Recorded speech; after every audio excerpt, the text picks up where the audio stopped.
nkunze iteka rero kugaruka ku buhanuzi bw'inkoni ebyiri. Ubuhanuzi bw'inkoni ebyiri nkunze kubugarukaho. Ese ubwo buhanuzi bugamije iki? Shalom Bashem Adonai Elohim maze anachnu cholochim lilochot hayom. Niki tugiye kureba uyu munsi? Mbashuje mu izina ry'Uwiteka Imana isumba byose. Uyu munsi tukaba tugiye kuganira ku buhanuzi bw'inkoni ebyiri. Ubuhanuzi bw'inkoni ebyiri buvuze iki? Kanguka ubumenye, kuko ibiri kuba muri ino si yose, ibiba byose bishingiye ku buhanuzi bw'inkoni ebyiri, ari umusozo wo kumenya ukuri k'Uwiteka yashatse ko tumenya, ariko ababisha bakakuduhisha. Uyu munsi rero tugiye kubyinjiramo ubyumve neza. Ejo bundi nibwo nagize ya video nakoze mvuga ukuntu imyaka 30 ipfuye ubusa y'u Rwanda, hazamo nk'abantu 2-3 ubona batabyumva.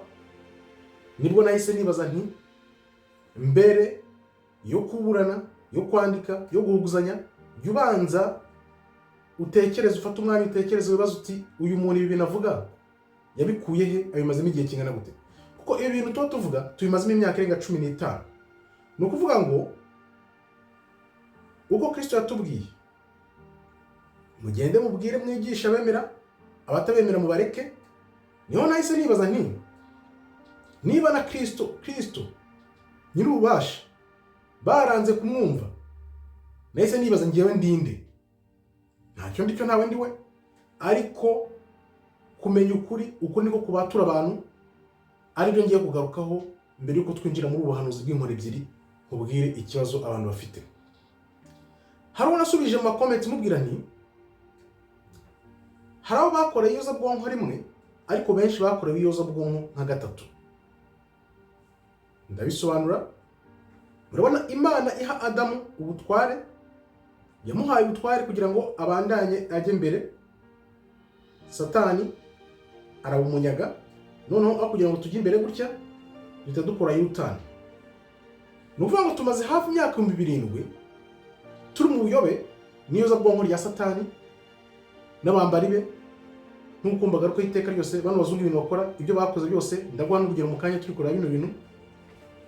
Bibiliya ubwayo bayivanyemo ibitabo, bahinduye imvugo zirimo. Nk'ubu mu kanya nari kureba Hosea 1:10 ibyanditsemo, nsanga bayivanyemo.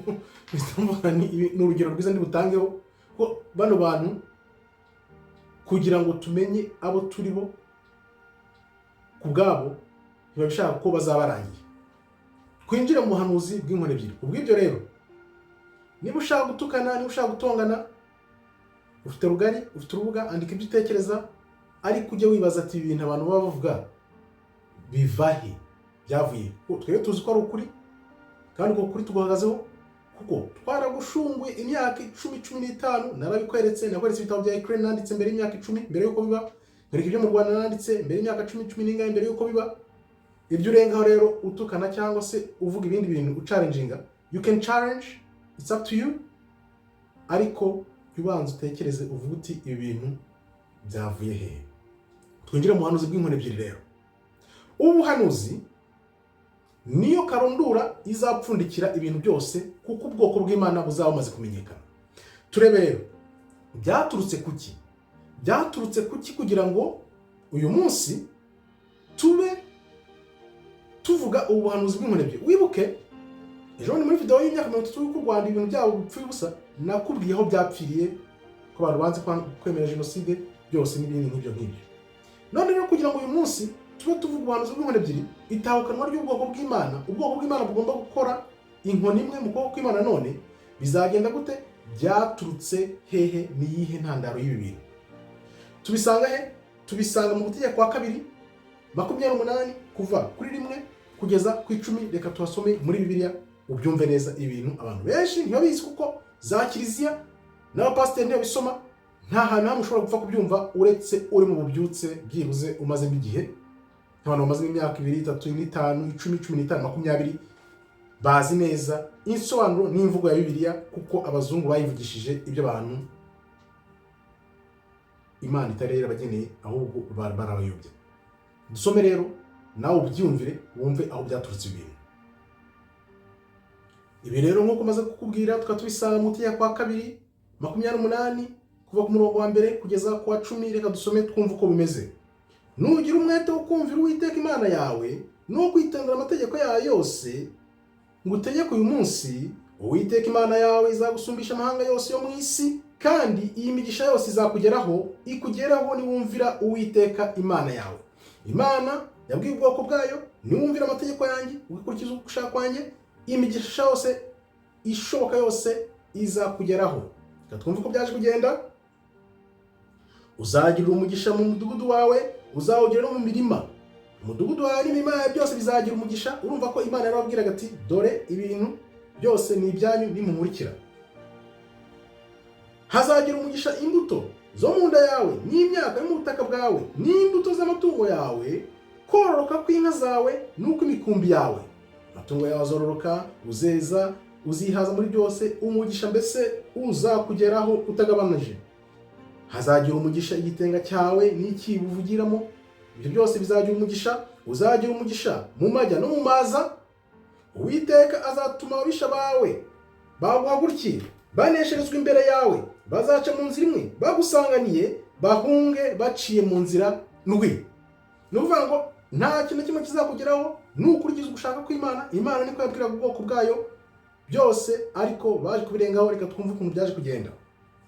Uwiteka azategeka umugisha kuba mu bigega byawe, byugerageza gukora byose bizagira umugisha, kandi azaguhera umugisha mu gihugu Uwiteka Imana yawe iguha. Imana kiriya gihugu yabahaye Kanani bazakigiramo umugisha nibakora gushaka kw'Imana. Ibyo byose niko Imana yari yababwiye. Ibyo byose nimubikurikiza muzagira umugisha utagabanije.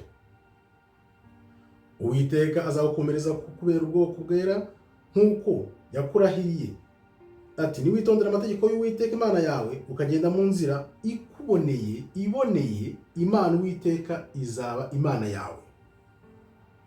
Amahanga yo mu isi yose azabona yuko witiriwe izina ry'Uwiteka agutinye. Amahanga yose azabona ko witiriwe izina ry'Uwiteka agutinye. Ibi ni ibintu Imana yasezeranyije ubwoko bwayo, ariko reka twumve uko byaje kugenda. Ariko Imana yarabwira iti ibi ni bigomba gukurikizwa, nimwanga kubikurikiza dore uko bizagenda. Ibi by'uko bizagenda rero nimwanga kubikurikiza tubisanga mu Gutegeka kwa 2:28-15. Ariko nimutumvira Uwiteka Imana yawe ngo witondere amategeko yayo y'uburyo bwose ngutegeka uyu munsi, iyi mivumo yose izakuzaho ikugereho. Imana yarababwiye ati nimutitondera ibyo mbabwira, imivumo yose izabageraho. Nibwo Imana yababwiye iti rero nzabohereza ishyanga rya kure rivuye ku mpera y'isi, riza nk'uko ikizu kiguruka, ishyanga uzaba utazi ururimi rwaryo, ishyanga rifite mu maso hagaragaza urugomo, rituzubaha abashaje, ritazubaha n'abana, rizabarimbura, ribambike iminyururu mu ijosi. Imana yarabivuze, ibibwira ubwoko bwayo. Nimwanga kunkurikiza mukanga kunyumva, nzabashumuriza ishyanga rivuye kure, mutumva ururimi rwaryo, ribazahaze ribarimbure, ribambike iminyururu y'ibyuma ku majosi nk'uko ubibona aho ngaho kuri aya mafoto. Umbwire uti ubwoko bw'Imana ntutangiye kumva ubwo ari bwo. Dukomeze rero ku byaje kugenda. Gutegeka kwa 2:28-49-50 niho maze gusoma ko Imana banze kuyumvira, bangakurikiza inzira zayo, noneho ibateza rya shyanga. Ariko byaje kugenda Abayuda baramaze gusubira iwabo, Imana noneho ibateza Abaroma muri 70, barabasenya, barabarimbura, botsa urusengero rwa kabiri barushenye barushyira hasi, babatatanyiriza mu mpande enye z'isi. Akaba ariho twese tukiri tuzenguruka muri izo mpande enye z'isi tutazi ibijya imbere. Ariko abamaze kubimenya rero bari gukanguka, niho ruzingiye. Nitumara gukanguka twese, abantu bose barabyisobanuriwe, niko rero noneho ukuri nyako kuzaza hanze. Reka turebe rero ni iki cyemeza ibi bintu. hari ya myaka 400 Imana yavuze. Tujye mu itangiriro 15:13. Imana iteka igenda itanga isezerano mu itangiriro 15:13. Yari yarahaye isezerano Abraham, iramubwira iti, reka mvuko yamubwiye. Uwiteka abwira Abraham ati, menya neza yuko urubyaro rwawe ruzaba abashyitsi mu gihugu kitari icyabo, bazakorera n'abaho, nabo bazababaza cyane imyaka 400. Ubwoko bwawe buzajya mu gihugu cya kure, buzakorera iryo shyanga imyaka 400, bababazwe cyane kuko abo bantu nta mpuhwe bazabagirira. Iki gihugu rero ntabwo ari Misiri, kuko muri Egiputa bamaze imyaka 430. 430 noneho bayimara hari Kanani, bahamaze ndumva ari 425. Indi imisago irengaho niyo bamaze muri Egiputa, bamaze 425 i Kanani, noneho baragenda bamara 105 muri Egiputa. Ubu rero bitubwira ko icyo gihugu bagombaga kumara iyo myaka 400 bababazwa ni Amerika. Tubimenya gute? Hano naho turabifite, nuko bari abacakara bajyanwa muri Amerika bahageze mu 1619. Mu 1619 kugeza 2019 ejo habaye ibintu bya Covid, biriya bintu bavuga ngo by'inkingo uko byagenze, harashize ya myaka 400. Iyo myaka 400 rero yashize abantu benshi batangiye gusobanukirwa ko ibintu tumaze imyaka 15, urumva ko byabaye tumaze imyaka 10 tubizi yuko byanze bikunze ari ikintu cyagomba kuba iyo myaka 400 ishize. Niyo mpamvu rero bateye biriya bintu mu bantu bihuta kugira ngo abantu bakomeze basinziriye, batagira ryanyura bwenge rihambaye ko Imana yarafunguye. Ubu ngubu abantu bose bari connectinga n'Imana, ariko bo bize buriya buryo bwo gushyira biriya bintu mu bantu kugira ngo biriya bintu bijye mu bantu, bitume bakomeza kuguma kuri niveau bariho, ntibahugukirwe nk'ubu buhanuzi cyangwa ugushaka kw'Imana natwe twagira ubuntu tukamenya. Twabibwiye abantu benshi mbere yuko biba, turabibabwira kenshi, banga kubyumva, bwarakeye biraba.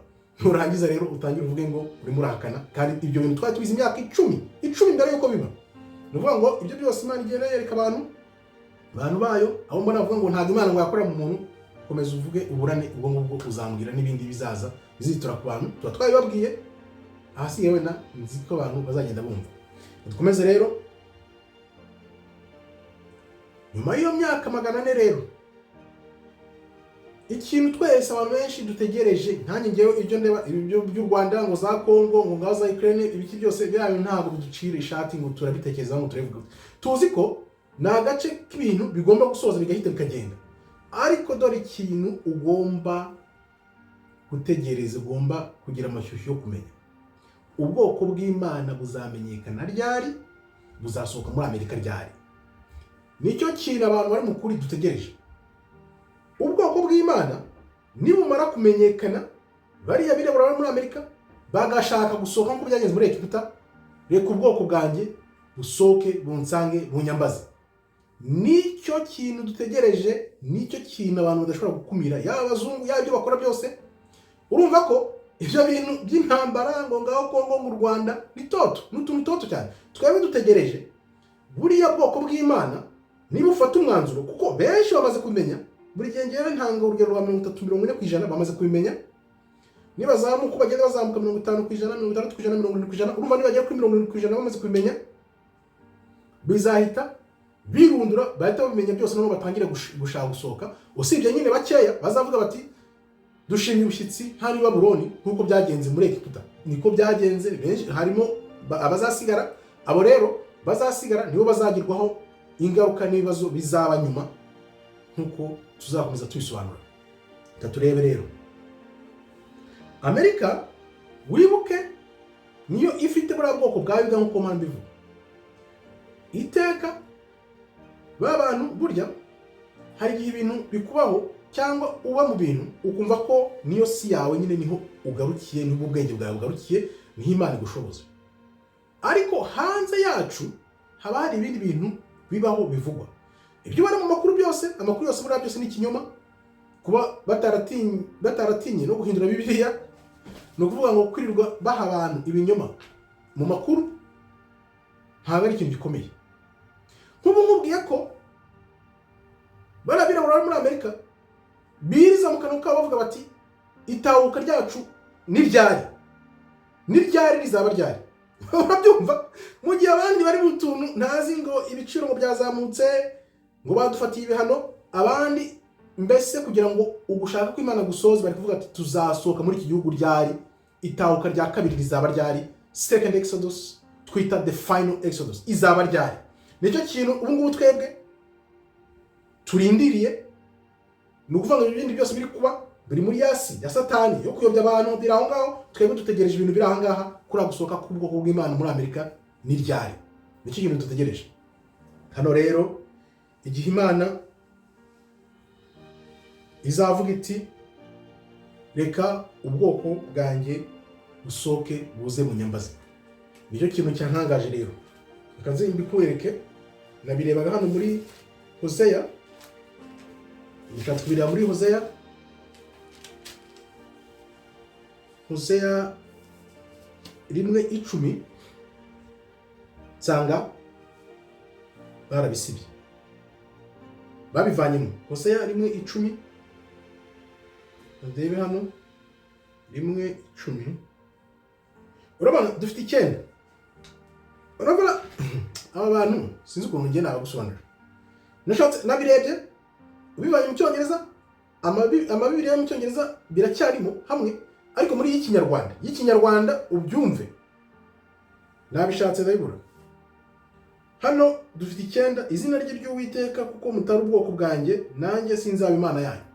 Ariko iryo 10 riravuga riti aho hani iryo shyanga murimo ubirebe. Hoseya ubirebe mu Cyongereza, Hoseya 1:10. Ayo mashyanga murimo aho babiteye yuko mutari ubwoko bwanjye, mutari ubwoko bw'Imana, niho ngewe nzabitira ubwoko bwanjye abantu batangare. Urumva ibyo ngibyo babivanye muri Bibiliya, babivanyemo hamwe n'igitabo cya Esther. Nicyo nkunda gutanga urugero, baragikase. Uzarebe chapitre yacu ya nyuma, ndumva ifite ya 10 ifite imirongo 3 gusa, indi mirongo nka mirongo yose barayikase bayivanaho. Ibyo bintu byose bigenda bikwereka ko nta nyungu abantu bafite zo kugira ngo umenye ukuri. Kuko numenye ukuri kuzakubatura, niko kubatura ntabwo uzongera kuba ingoyi yabo yo kujyana mu nzira zabo za Satani. Twumve rero aha rero ubwoko bw'Imana, wibuke za nkoni ebyiri. Ya nkoni ya mbere ni Yuda. Yuda ari muri Amerika, azaba amaze kugaragara, amaze gusohoka, nibwo Afurika izahita ikangwa. Kubera ko Afurika izabona ko ubwoko bwa nyabwo bifatika, kubera ko ubu ngubu biri mu bantu bake babizi. Twirirwa tubivuga, tuzi iyo mirongo yose yuko ari ubwoko bw'Imana, uko bagezeyo, uko bizagenda. Noneho nibimara kugaragarira isi yose, ba Putin batangiye kwivuga, numvishe ngo perezida wa Mexique yarabivuze, aho muri zahe hose barabivuga, naho muri Mexique hose barabivuga. Babivuga kubera iki? Kubera ko bari mu makuba. Reba ibintu kandi byose bibagira intandaro nyine. Ba Trump bakora biriya bintu birukana bimukira, nabo mu kwirwanaho bakavuga bati reka tuvuge tumenye ibanga ryanyu. Kuko ni ibanga ryo muri Zaburi 83 uko baje hamwe bose kugira ngo bapfukirane ubwoko bw'abirabura, tutazongera kumenya aho turi bo. Babikoze bari hamwe, ariko noneho bageze aho bisoza, aho tutangiye kumenya ukuri, urabona ko bari gushwana, bari kubirwaniramo. Niba birwaniramo rero niko bose bazagenda banze bavuga ukuri gahoro. Urumva iyo umwe aje akavuga atabirabura ni ubwoko bw'Imana, banga kubyumva. Uwa kabiri akaza akabivuga, uwa gatatu, uwa kane, uwa gatanu. Urumva niba mara kuba benshi, nibwo noneho bihitinge ko abantu bose tuzatumeze kumenya ko ubwoko bw'Imana ari abirabura. Noneho bari abirabura nabo bagira imbaraga, urumva ko bizabataravaya n'ababihakana bari muri Amerika bose bazatangira kubyemera. Niba mara kubyemera bose bamaze kuza hamwe, rero nibwo ubwoko bw'Imana buzagaragara bashake gusohoka. Urumva ko ibyo bintu birakomeye, nta namwe wabyumva. Sasa noneho Imana iravuga iti icyo gihe nikigera batangiye gushaka gusohoka, nibwo rero ibihe by'imperuka bizabitangiye. Hano rero nkaba nkoresha ubusesengura kwanjye igihe mbimazemo, nkareba nkibaza nkavuga ati ibintu bisigaje imyaka ingahe ngo bibe. Ndacishirija ndacishiriza ngendeye ku bintu runaka, wenda byose ntarondora, nkareba nkavuga ni ibintu bizafata imyaka ingahe, reka ndebe wenda ngiye mbiha nk'imyaka 5, ibaye myinshi ni 10, ariko ndasa ku myaka 5 cyane cyane ko wenda mu myaka 5 tuba tumaze kumenya aho ibintu bigera. Impamvu y'imyaka 5 ari nayo mpamvu ubona ziriya manda zo mu Rwanda zari imyaka 7 bazigira imyaka 5. Biriya byose ntabwo ari ibintu bibyuka ngo byikubitaho gusa, ni ibintu biba byapangiwe ibwota amasimbi, bakabibwira abantu, bakabumvisha, bakumva ko ibintu ariko bimeze, ariko nyuma bakabagaruka nk'uko mubibona biri kuba umunsi ku munsi. Kuki biye imyaka 5 rero? Wibuke nakubwiye ukuntu Trump namubonye ko azaba perezida mbere y'umwaka, bamuzanamo nyine, urabireba, hari ukuntu umwuka wera kwereka, nahise mbona azaba perezida, namara kuba perezida abeho manda imwe, bazanimo Biden uko bamuzanye narabisobanuye inshuro nyinshi cyane, wareba amavideo waho nabishyize. Noneho Biden uko bamushyizemo, warabyibuka na video ushize nayivuzeho, kubera ko yagomba gutera iriya ntambara, none iriya ntambara yayirangiza bakazongera kugarura Trump. Nuvuga ngo Trump ari gutegura antikristo mu buryo bujimije, ku buryo benshi badashobora kubisobanukirwa. Aribyo navuzemo cya giceri cy'umwami Cyrus wa Perisi, Trump yishyizeho nayo kuri kiriya giceri kugira ngo agaragaze ko afite imbaraga ngo zongera guhuza iriya Israel, nk'uko nabikubwiye, iriya Israel ntabwo ari yanyayo, ubyibuke neza. Nuvuga ngo rero iyi manda Trump afiteho niyo igiye kugaragaza ukuri kose, kuko afite igihe gito, afite manda y'imyaka 4, sibyo? Muri iyo myaka 4 kugira ngo abarangije ibyo bintu byose, babe bakoze iryo faranga rimwe, bakoze urusengero rumwe, cyangwa se babihaye umujyo ufatika ku buryo noneho bizahita bijya mu bikorwa, imyaka 4 ni igihe gito cyane. Bivuze iki rero? Bagomba kugira pressure, bagomba gukora kuri pressure hatari, ibintu byose bigasohoka vuba hanze. Ari mpamvu naguhaye urugero ukuntu Trump ahise aba perezida, iriya ntambara igahita kugira ngo bigaragare ko ari ba Biden bari bayirimo, noneho byose bihite bijya ku Rwanda, n'ibijya ku Rwanda barwitaza.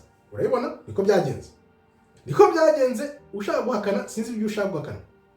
Manda rero ya Trump tubona ko manda ye nirangira, iyi myaka 4 irangiye, barashaka kuzavanaho ubu perezida, bagahita bahuza n'isi yose, tukaba dukekeranya ko ari bwo wenda bashobora kuzimika uwo mwami wabo w'umwaga ari antikristo. Niko tubikeka nyuma ya Trump wenda, cyangwa se uko bivugwa Trump naramuka yishwe nk'uko bivuga. Ni byinshi, scenario zishobora gushoboka ni nyinshi, bashobora kubyihutisha, bashobora gutegereza. Icyo tuba tuzi ni uko byanze bikunze tuba tubikozaho iminwe, ntawe tuba dufite amakuru yose 100%, ariko uko ubuhanuzi buvuga buravuga buti ubwoko bw'Imana bwaramenyekanye muri Amerika, ntabwo bikiri ibanga. Benshi nyine nubwo babipinga bakarenzaho nyine kugira ngo bipfukirane, bakavuga ha bari abantu ni occult yishyize aho ngaho gusa abantu batazi iyo biva niyo bijya. No, soma ijambo neza, urisoma urikurikize, urebe buriya bwoko bwo muri Amerika. Ngewe nakubwira nti ntashidikanya na gato nibo bwoko bwa Yuda 100%. Ntugenda ubyinjiramo nawe ukabyumva gahoro, niba uzareba, kuko ubwoko 10 bwo muri Afurika nabwo aho buryamye, ushobora gusanga Abanyarwanda, Abarundi, Abakongomani, Abaganda, Abatanzania, Abanyakenya, bose ari ubwoko bw'Imana. Ushobora gusanga ari ubwoko bw'Imana, ngewe ntabwo mbishidikanya barimo, kuko bagiye bamanuka hariya bajya muri biriya bihugu.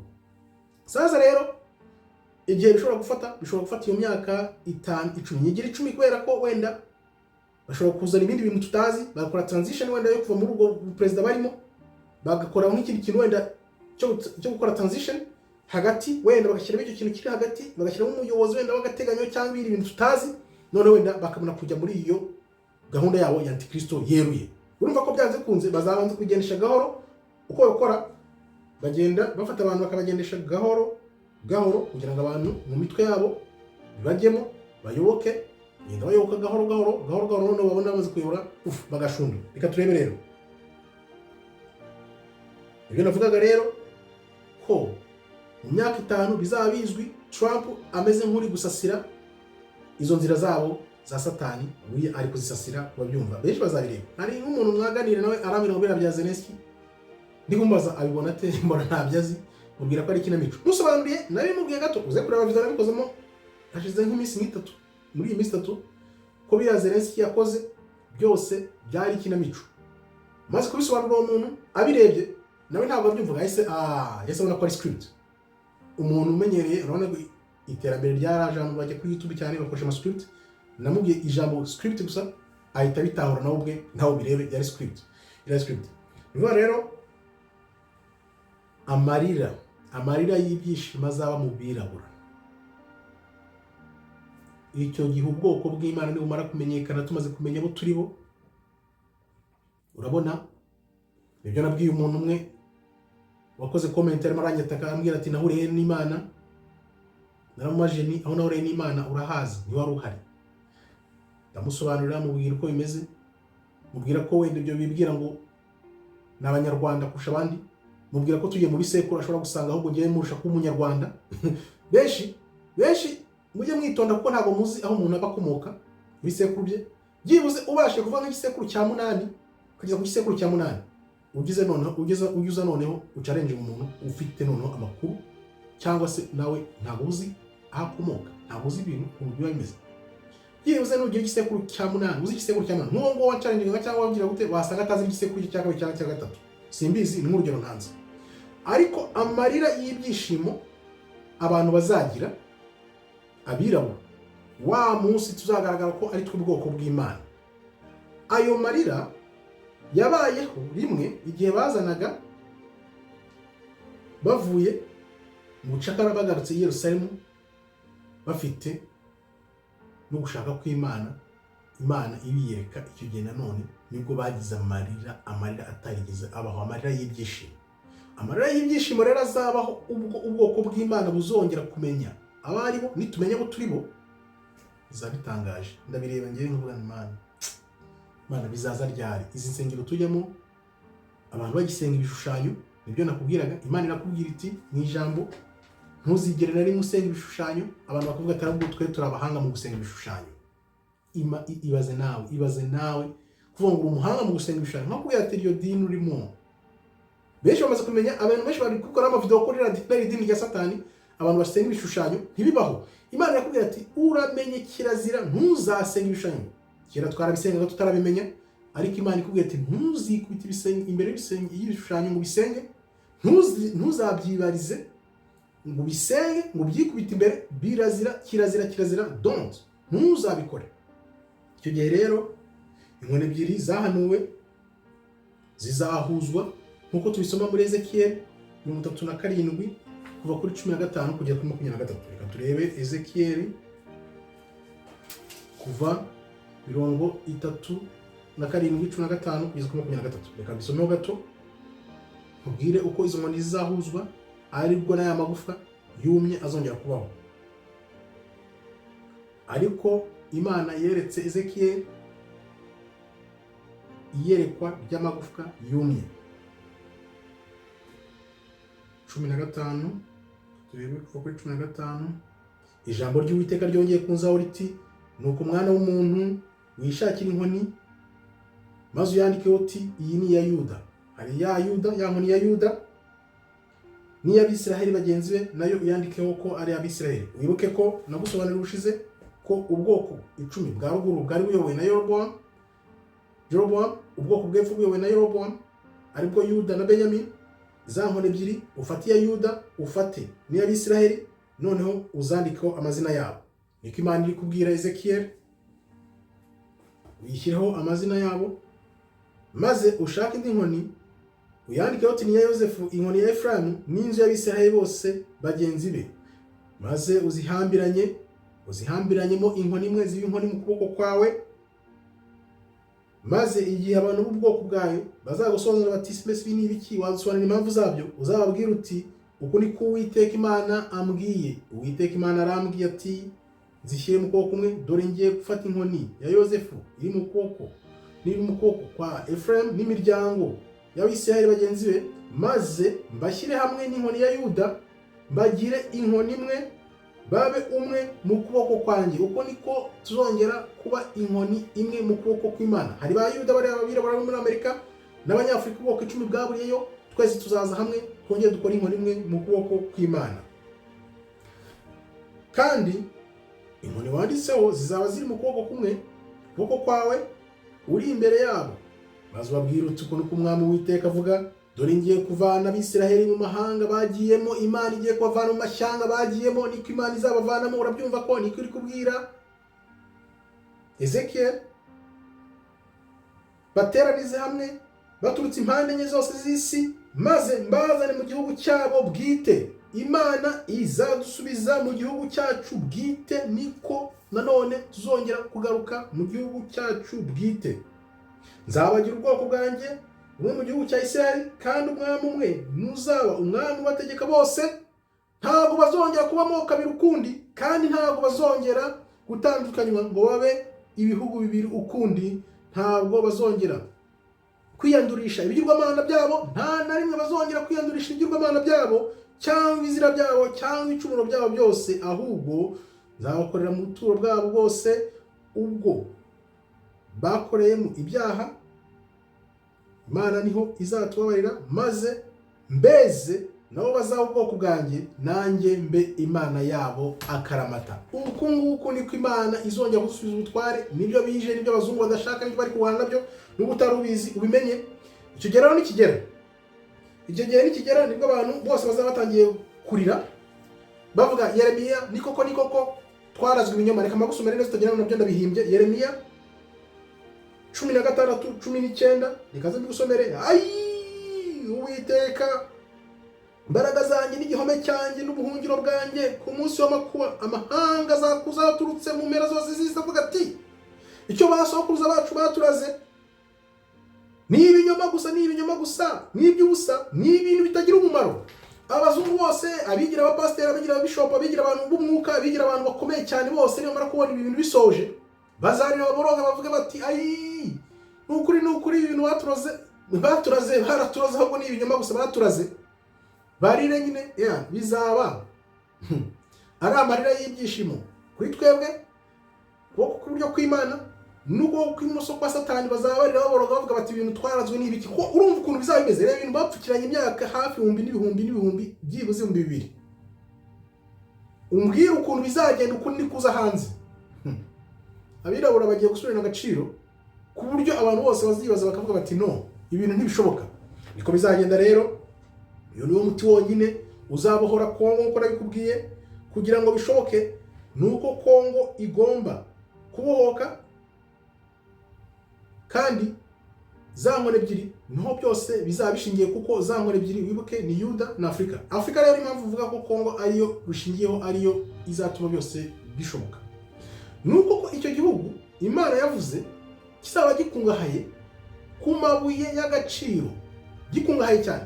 Buriya turetse n'ibyo abazungu badushyize, reba kugira ngo abazungu bakore iyezabwonko imyaka 1000 bakaba barananiwe kutwumvisha ko Kongo ikennye. Turabizi neza ko bayiteye ubukene, ariko nicyo gihugu gikize ku isi.